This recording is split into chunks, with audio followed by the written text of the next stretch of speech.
오늘 하나님 말씀은 사사기 3장 1절에서 6절까지 말씀입니다. 여호와께서 가나안의 모든 전쟁들을 알지 못한 이스라엘을 시험하려 하시며 이스라엘 자손의 세대 중에 아직 전쟁을 알지 못하는 자들에게 그것을 가르쳐 알게 하려 하사 남겨두신 이방 민족들은 블레셋의 5 군주들과 모든 가나안 족속과 시돈 족속과 바알 헤스몬 산에서부터 하맛 입구까지 레바논 산에 거주하는 히위 족속이라. 남겨두신 이 이방 민족들로 이스라엘을 시험하사 여호와께서 모세를 통하여 그들의 조상들에게 이르신 명령들을 순종하는지 알고자 하셨더라. 그러므로 이스라엘 자손은 가나안 족속과 헷 족속과 아모리 족속과 브리스 족속과 히위 족속과 여부수 족속 가운데 거주하면서 그들의 딸들을 맞아 아내로 삼으며 자기 딸들을 그들의 아들들에게 주고 또 그들의 신들을 섬겼더라. 아멘. 사람들은 할 수만 있다면 인생을 살아가면서 자기에게 주어진 그러한 조건을 최대로 활용해서 성공하고 싶은 그러한 삶을 다 살길 원합니다. 사람들에게 인정받기를 원하고, 그리고 그런 것들을 위해서 공부도 열심히 하고, 또 직장에 일할 때도 상사들에게 인정받기 위해서 죽으라고 일을 하고 그렇습니다. 그러다가 심각한 어떠한 병에 걸린다든지 이렇게 될 때는 세상이 살아가는 삶의 방향을 바꿀 수밖에 없는 것이죠. 그래서 사람들은 어떤 문제가 생기게 될 때에 경쟁적인 자리나 이런 것들에서 포기해버리고 비록 수입이 적지만 자신의 건강을 지키는 쪽으로 그렇게 사람들이 살아가고 있습니다. 더더욱이나 신앙인이면 신앙생활에 모든 스케줄을 맞추어서 살아가려고 노력합니다. 실제 성도님들 중에서는 보면 아예 일을 시작할 때 모든 예배에 빠지지 않는다는 그런 기준을 가지고 직장을 구하고 또 사업체를 구하고 그런 사람들이 있습니다. 그렇게 할 때 실제적으로 일자리를 구하는 것이 굉장히 좁아지죠. 그리고 이런 기준으로 하게 될 때에 사업을 할 것도 없는 것 같아요. 그런 일로 사업을 하는 것은 이것도 안 되고 저것도 안 되고 다 안 되게 되니까. 또 뿐만 아니라 그렇게 할 때에 실제로 다른 사람들보다 세상적으로 사회적으로 성공하는 것이 너무나도 불리하게 느껴질 때가 참으로 많이 있습니다. 그런데 실제적으로 놀라운 것은 뭐냐면은 이렇게 사는 것이 우리가 사는 길이라고 하는 것이에요. 이거 우리가 확실하게 우리가 깨닫고 살아갈 수 있어야 됩니다. 이것은 하나님을 확실히 신뢰하지 않고는 이래서 할 수 없는데, 세월이 지나가고 나서 보면 아하, 확실히 그렇게 사는 게 맞구나, 이걸 우리가 깨닫게 되는 것이에요. 이스라엘 백성들이 가나안 땅에 들어갔을 때에 바로 이런 문제에 직면하게 되었습니다.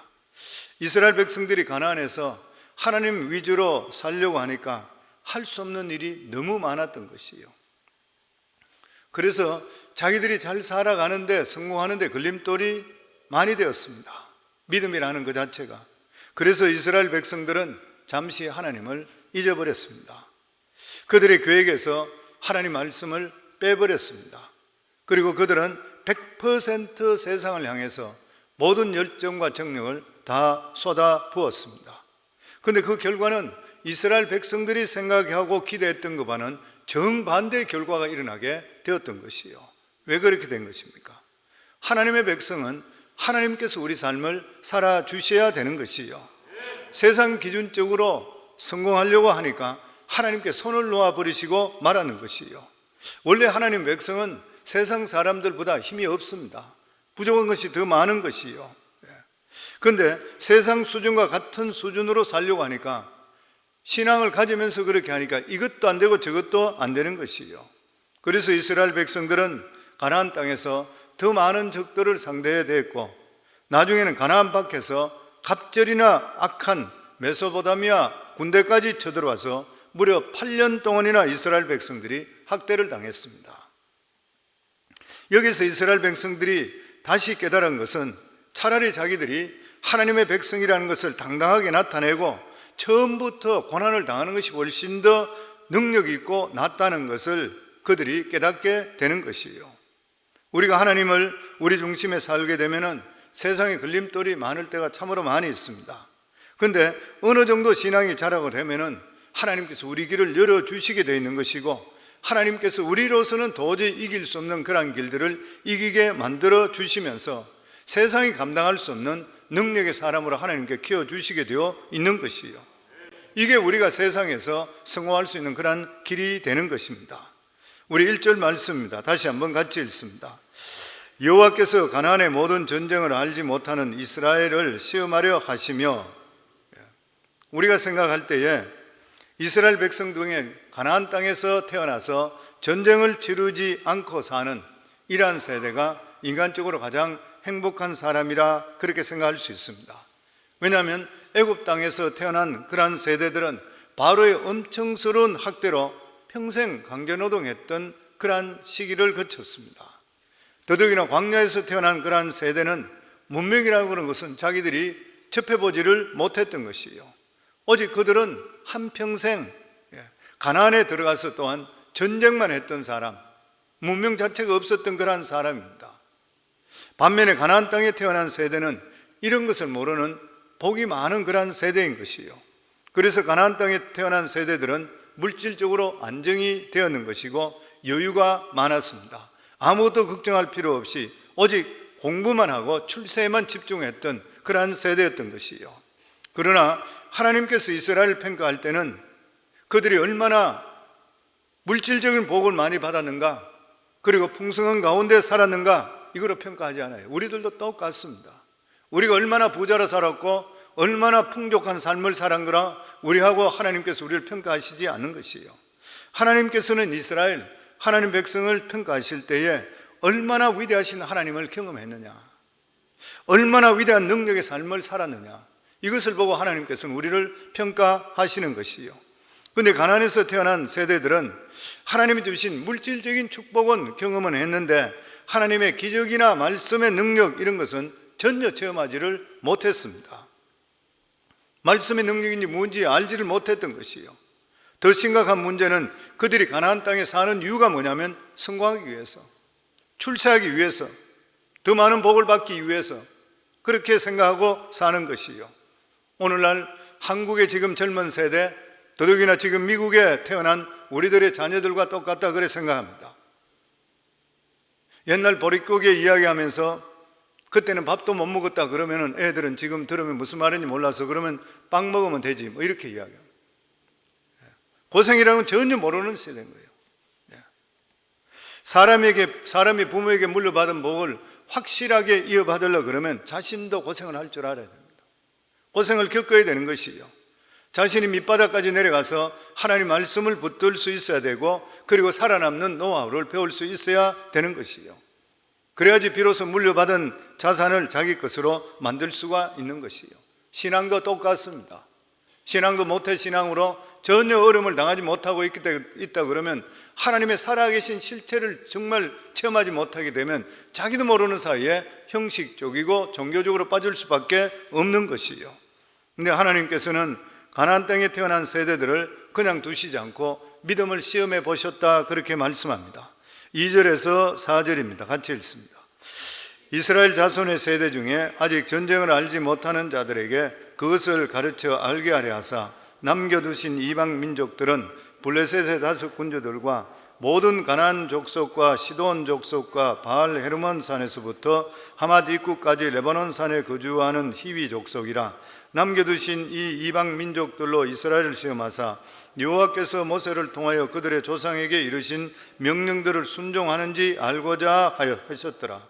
가나안 땅에서 태어나 전쟁을 알지 못하는 참으로 행복한 세대 사람들에게 하나님께 세상에 너무 취하지 말라 해서 가시를 주셨다는 거예요. 여기서 가시라는 것은 잘 낫지 않으면서 지병처럼 고통을 주는 것이에요. 가시라는 거예요. 예를 들어서 선천적으로 당뇨병을 가지고 태어난 그런 사람, 이런 사람들은 인슐린을 거의 다 맞고 있습니다. 가지고 다녀야 돼요. 여행을 가더라도 반드시 주사를 가져야 되고, 그리고 주사를 맞지 않게 되면 사람들이 체력이 떨어지고 몸에 적신호가 오게 되고 바로 살 수가 없는 것이에요. 천식도 마찬가지입니다. 천식을 앓고 있는 사람은 격한 운동이든지 그리고 달리기 할 수 없고 언제든지 공기가 좋은 데를 찾아다닐 수 있어야 돼. 그런 동네에 살아야 돼. 공기가 조금만 좋지 못하다 그러면 금방 호흡에 이상이 생겨요. 며칠 전에 세븐일레븐 가서 제가 무슨 물건인가 사느라고 사고 있는데 뒤에서 뭐가 쿵 걷는 소리가 나서 돌아보니까 남자분 한 분이 쓰러졌어요. 쓰러져서 막 헐떡거리고 있는 거예요. 깜짝 놀라서 그래서 내가 어디가 이상이냐, 내가 무엇을 도와주면 되냐, 911 불러서 너 앰뷸런스 불러줄까 하니까 괜찮다고 손만 흔드는데 헐떡거리는데 보니까 이분이 이 천식이에요. 한참 고생을 하더니 일어나더니 멀쩡해지더라고. 또 보니까 천식이에요. 근데 보니까 체격도 좋고 다 그런데 너무 안타까운 것 같아요. 사람들이 그렇더라고 보니까요.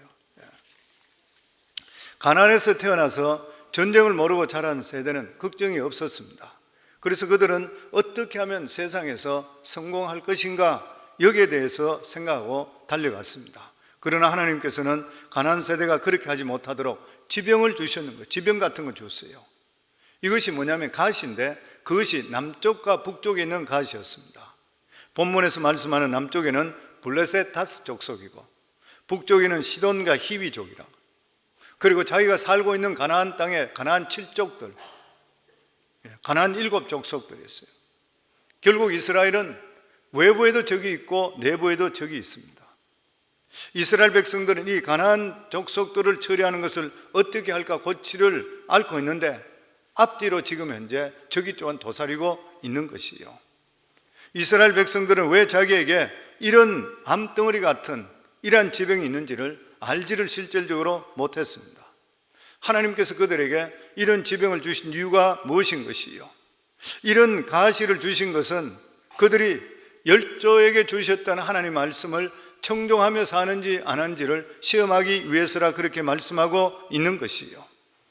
우리 삶 속에 만약에 아무런 어려움이 없게 된다면 오히려 우리 생각이 허망해지고 엉뚱한 짓 해요. 감사하지 않게 되고 그리고 교만해질 수밖에 없는 것이요. 그러나 어려움에 직면하면 내 힘으로 절대로 살 수 없다는 것을 깨닫게 되고 하나님 앞에 무릎을 꿇게 되어 있는 것이요. 그래서 다시 하나님을 붙드는 신앙으로 돌아오게 될 때에 하나님께서 우리에게 주시는 가시도 약해졌어요. 왜냐하면 하나님께서 가시를 약화시키기 때문인 것이요. 다시 말해서 우리에게 어려움으로 인해서 사람을 미워하거나 어려움을 없애려 한다면 그것이 우리에게 더 도구를 부리게 되어 있습니다. 그러나 그것 때문에 우리가 계속 거기에 몰두하게 되면 인생까지 망치게 되고 생명까지 해치게 되는 것이요. 그렇기 때문에 우리에게 암덩어리 같이 어려움을 주고 있을 때 하나님께서 나를 낮추시려 하는구나 이렇게 생각하고 우리 자신의 살아가는 삶의 모든 계획들을 전면적으로 수정해서 신앙적으로 돌아갈 수가 있어야 되는 것이요. 다시 말하면 최고로 성공하고 최고로 유명하는 길을 걷지 않고 하나님의 능력 주신 자 안에서 내가 최선을 다할 수 있다 이렇게 생각하면서 우리 삶이 더욱더 믿음 중심적으로 살아갈 수 있어야 되는 것이요. 그러면 뜻밖에도 하나님의 역사가 우리 속에 임하고 우리 삶 속에 부흥의 역사가 임하게 되어 있다고 하는 것이요. 그래서 우리가 분명히 알아야 될 것이 뭐냐면 하나님께서 우리에게 가시를 주시는 것은 가시라 싸우라고 하는 것이 아니에요. 가정에도 보면 부부간에 계속적으로 싸우는 부부들이 있습니다. 형제간에도 싸우는 사람들이 있고 문제를 계속 일으키는 사람들이 있어요. 이것은 싸워서 깨트려서 막 헤어지고 이런 것을 말씀하는 것이 아니라 이런 가시를 통해서 내 한계를 돌아보라는 것이요. 나의 한계를 더욱더 돌아보고 더욱더 하나님께 다가갈 수 있게 된다면 그 가시는 오히려 우리 삶 속에 축복이 될 수가 있는 것이요. 그런데 이스라엘 백성들은 반대로 생각했습니다. 우리 5절에서 6절 말씀입니다. 그러므로 이스라엘 자손은 가나안 족속과 헷 족속과 아모리 족속과 브리스 족속과 히비 족속과 여부수 족속 가운데 거주하면서 그들의 딸들을 맞아 아내로 삼으며 자기 딸들을 그들의 아들들에게 주고 또 그들의 신들을 섬겼더라. 어려움을 주는 것은 하나님을 붙들려고 어려움을 주는데 이 사람들은 오히려 가나안 사람 같이 되면 가나안 사람들이 자기를 괴롭히지 않을 것이라 이렇게 생각해서 그들의 딸들과 그들의 아들들과 결혼을 해버리고 그들의 섬기는 신을 섬기게 됐던 거예요. 이것은 아예 하나님 믿는 것을 완전히 포기해버리고 그 사람들은 완전히 세상 사람과 똑같이 되겠다고 하는 것이죠. 예를 들어서 크리스찬들이 세상에 너무 성공하고 싶어서 하나님을 완전히 뒷전으로 해버리고 열심히 세상을 따라가는 것이에요. 겨우 주일날 교회 와서 예배 형식적인 예배만 드리고 모든 것을 세상 사람과 똑같이 맞춰서 사는 것이요. 그런데 가정에 더 어려운 일이 생겼어요. 이 사람은 길에 서 있는 것이 어떻게 해야 될 것인가? 세상 성공을 포기하고 하나님께로 돌아오느냐? 아니면 세상 길로 가느냐? 근데 대다수 사람들은 세상 쪽으로 빠져버려요. 왜냐하면 하나님께서 자기에게 관심이 없다 생각하든지 아니면 믿음적으로 확실치 못하기 때문에 세상 쪽으로 빠져버리는 것이에요. 그래서 이스라엘 백성들은 아예 하나님을 무시해버렸습니다. 성전을 무시하고 율법을 무시하고 세상이면 잘 살려고 했던 것이에요. 그렇게 했을 때 하나님께서 이 배나 악한 자를 사용해서 이스라엘 백성들을 고통스럽게 하는 것이 7절과 8절에 나오는 그런 말씀입니다. 메소포타미아 왕 구산 리사다임의 손에 파셨다, 이렇게 나타나 있습니다. 구산 리사다임이라 말은 것은 별명인데 아주 악한 자라 그런 말입니다. 메소포타미아 왕은 가나안보다 사람보다 배나 악한 사람, 곰을 피하러 가다가 사자를 만나게 된다. 우리가 믿음적으로 살지 못하고 세상적으로 빠져서 어려움이 있을 때에 우리 삶 속에 하나님께로 빨리 돌아와야 되지, 세상적으로 더 빠지게 될 때는 배나 악한 일을 당한다는 그 말씀을 하고 있습니다. 그래서 늘 말씀드린 대로 신앙은 절대로 편하시면 안 돼요. 편하게 믿을만 해서 안 돼요. 하나님의 사람은 편하게 살려고 해서 절대 안 되는 것이에요. 왜냐하면 편하게 살려고 요령 부리다 보면 더 악한 자를 만나게 되어 있으니까. 결국 이스라엘 자손들이 하나님께 다시 부르짖게 됩니다. 하나님, 우리가 잘못했습니다, 살려주세요. 이렇게 했을 때 하나님께서 온넬이라는 그런 선지자, 갈렙의 사위지요, 그를 첫 번째 이스라엘의 사사로 세웁니다. 그런데 아무나 사사가 되는 것이 아니라 일반 사람이었는데 하나님의 신이 임함을 통해, 사사기라는 게 평신도 리더의 책이라 그랬죠. 그래서 누구든지 간에 하나님의 신이 임하게 될 때 능력을 받게 되고 이 한 사람을 통해서 이스라엘이 건짐을 받게 되는 것이에요. 그래서 이 세상에 사람이 변하는 것은 두 가지가 있습니다. 하나는 술이에요. 다른 하나는 성령입니다. 그래서 술 취하지 말라, 오직 성령의 충만을 받아라, 성경이 그렇게 말씀한 것도 이 둘이 같기 때문에 비슷해요. 술이 사람 속에 들어가면 사람을 완전히 다른 사람으로 바꿔놨습니다. 술 먹기 전에는 사람이 아주 얌전한 사람이 술 먹고 나서는 완전히 이상한 사람 바뀌는 경우가 있잖아요. 폭력적으로 바뀌고 이상한 사람 바뀌잖아요. 내성적인 사람이 술을 마시면 큰 소리를 치고 평소에 하지 못하던 그런 말들을 하는 것이, 술이 사람을 바꿔버리죠. 성령도 마찬가지예요. 성령이 우리 속에 들어오게 되면 완전히 다른 사람으로 만들어 놓습니다. 성령 임하게 될 때 소심했던 사람이 상상할 수 없는 용기의 사람으로 바뀌게 되는 것이에요. 평소에 양같이 얌전했던 그런 사람이 성령이 임하게 되면 사자같이 바뀌게 됩니다. 그래서 우리 삶 속에 성령이 최고의 축복이고 능력인 줄 믿습니다.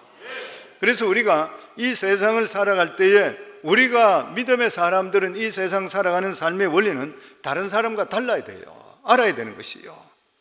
가장 중요한 것이 우리는 하나님 위주, 하나님 제일주의로 살아갈 때에 축복의 주인공이 될 수 있다는 거예요. 아멘. 우리에게 가시가 있다는 것, 나에게 이런 아픔이 있다는 것, 내 삶 속에 이런 어려움이 있다고, 이런 것은 하나님께서 말씀과 기도로 부흥을 일으키라는 뜻인 거예요. 세상 방법으로 빼려고 하면 더 무서운 가시가 생기는 거예요. 구산리삼 왕과 같이 그런 어려움이 생기게 되는 것이요. 그러나 가시에 신경 쓰지 않고 하나님을 무섭게 보이자면 결과적으로 우리 삶 속에 부흥이 일어나는 것이고, 가시는 자연적으로 뽑히게 되어 있는 것입니다. 이때부터 평화의 시대가 오게 되어 있는 것이요. 우리는 분명한 신앙을 가지고 축복과 기쁨과 평강을 누리는 삶을 살아갈 수 있어야 되는 것이요. 그렇게 하기 위해서는 우리는 어쨌든 일이 있더라도 오직 예수, 오직 주님만 바라볼 수 있는 그러한 삶을 살아가게 될 때에 우리의 여러 가지 어렵고 힘든 일들은 어느 순간에 주님께서 해결한 것을 우리가 보게 되고 경험하는 그러한 삶을 살게 되어 있다고 하는 것입니다. 끊임없이 성경에서 우리에게 그 말씀을 하고 있습니다. 오늘도 새벽을 깨우는 사랑하는 성도님들, 새벽을 깨우는 분들은 말씀들은 그래도 믿음 안에 살려고 그러는 것이잖아요. 믿음 부여잡으시고 어려움이 있을 때마다 어려움에 부딪혀서 어려움 때문에 그것 때문에 괴로워하고 고민하고 부딪히고 뽑으려고 그러지 마시고 주님을 더욱더 바라볼 수 있는 우리 모두가 다 될 수 있기를 주의 이름으로 축원합니다.